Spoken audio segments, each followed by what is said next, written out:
नमस्कार, जय हिंद, वंदे मातरम। दोस्तों, मैं आपका स्वागत करता हूं आपके अपने यूट्यूब चैनल आर के सक्सेस एकेडमी में।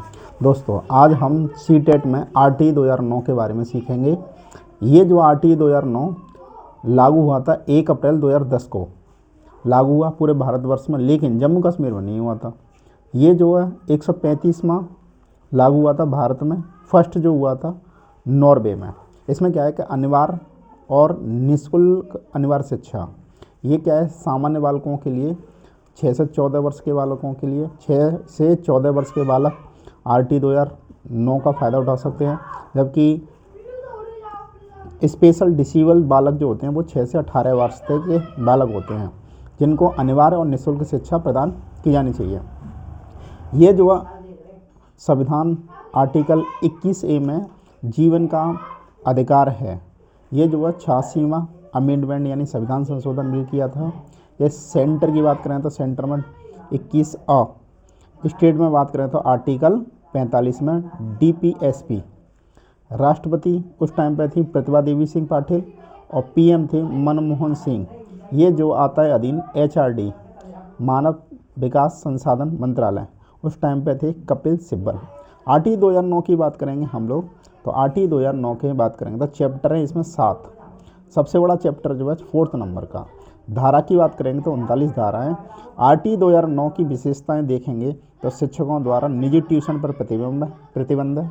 और इसमें EWS की बात करें तो 25% आरक्षण है।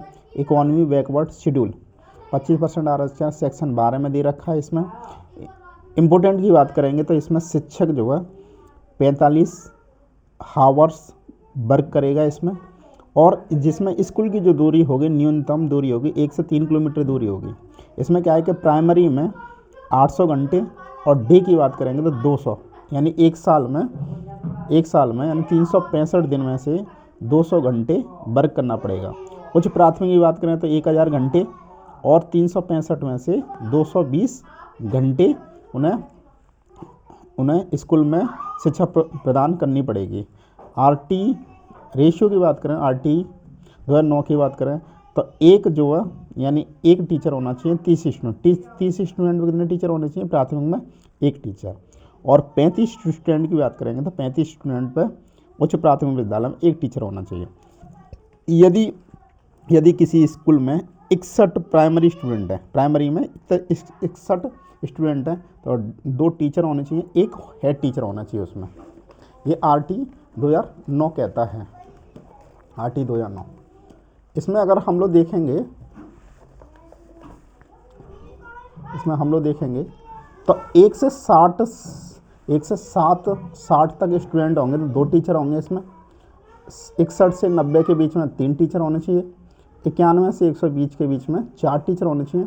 और 120 से 200 के छात्रों के बीच में 5 टीचर और एक प्रिंसिपल प्रधान शिक्षक होना चाहिए। 200 से ज़्यादा छात्र अगर किसी स्कूल में होते हैं तो ये रेशियो जो बन जाता है वो 40:1 का हो जाता है। कितने का हो जाता है? 40:1 का हो जाता है। इसमें से कुछ क्वेश्चंस हैं जो कि CTET में आए हैं, उनको देखते हैं। निम्न दिव्यांगजन अधिकार अधिनियम 2016 को बढ़ावा दिया। किसने बढ़ावा दिया? तो दिव्यांगजनों के लिए विशिष्ट शिक्षा की अनिवार्यता, दिव्यांगजनों के आधार पर अधिकारों के उबाकम में भेद, दिव्यांगजनों की शिक्षा का अधिकार बेदखलगी, ये तो गलत हो गया, जीवन से, हाँ, तो RT 2009 कहता है, RT 2009 जीवन से सभी क्षेत्रों की समानता, यानी सभी को इक्वलिटी और गैर भेदभाव होना चाहिए, तो ये सही है इसका। अगर हम लोग देखेंगे एक और क्वेश्चन के बारे में, शिक्षा का अधिकार अधिनियम 2009 के अंतर्गत निजी विद्यालय में हेतु आर्थिक रूप से कमजोर वर्ग के विद्यार्थियों में दाखिला हेतु सीटों की आरक्षण का प्रावधान है। इन छात्रों को सफल समावेशन हेतु एक अध्यापक को किस तरह का शिक्षा का इस्तेमाल करना चाहिए? तो इसमें दे रखा है इसमें कि भेदभावात्मक नहीं, अगलभावात्मक नहीं, साम्यता पर आधारित यानी इक्विटी पर होना चाहिए, समानता पर नहीं होना चाहिए। यानी नीड, जिसको आवश्यकता है, जैसे मान लो जनरल OBC ST ST में 5% आरक्षण है, जिसमें नीड जिस भी बालक को नीड होगी उसमें EWS के तहत जो है 25% आरक्षण देता है जी निजी विद्यालयों में। इसमें जो नीड जो होगी वो क्या होगा, साम्यता पर आधारित इक्विटी, यानी ये क्या आवश्यकता पूरी करेगा, इक्विटी, यानी अगर 100 बालक हैं तो 100 और यानी 60 तो वैसे सामान्य से भरे जाएंगे, 4 नीड से भरे जाएंगे इक्विटी के माध्यम से। अगर हम लोग देखेंगे यहाँ पे तो आगे का क्वेश्चन देखते हैं हम लोग, तो आगे का क्वेश्चन देखेंगे हम लोग तो 13वां क्वेश्चन देखते हैं। आर्थिक रूप से कमजोर वर्ग के विद्यार्थियों के लिए शिक्षा के संबंध में शिक्षा का अधिकार अधिनियम 2009 खंड 12 द्वारा निम्नलिखित में से कौन सी सिफारिश की गई। ये केवल निजी विद्यालय, केवल तो वैसे ही गलत हो गया, निजी विद्यालयों में आरक्षण देता है EWS के 25% आरक्षण सीट जो होंगी रिजर्व होंगी, ठीक है ना। केवल व्यवसायिक नहीं तो अलग विद्यालय, अलग विद्यालय क्या मतलब है इसमें, यानी ये जो दे रखा है निजी विद्यालय। RT 2009 के कार्यान्वयन के बाद कक्षाएं कैसी होंगी, आयु के अनुसार अधिक समरूपता, यानी 6 से 14 वर्ष के बालकों को समान रूप से शिक्षा प्रदान करना, RT 2009। अच्छा, यदि कोई विकलांग है तो 6 से 18 वर्ष के बालकों को निःशुल्क एवं अनिवार्य शिक्षा प्रदान करना, निःशुल्क एवं अनिवार्य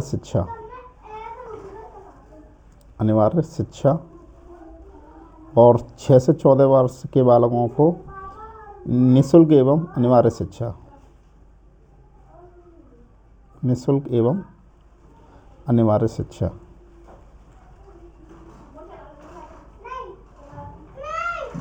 ये सामान्य बालकों के लिए और ये विशिष्ट बालकों के लिए।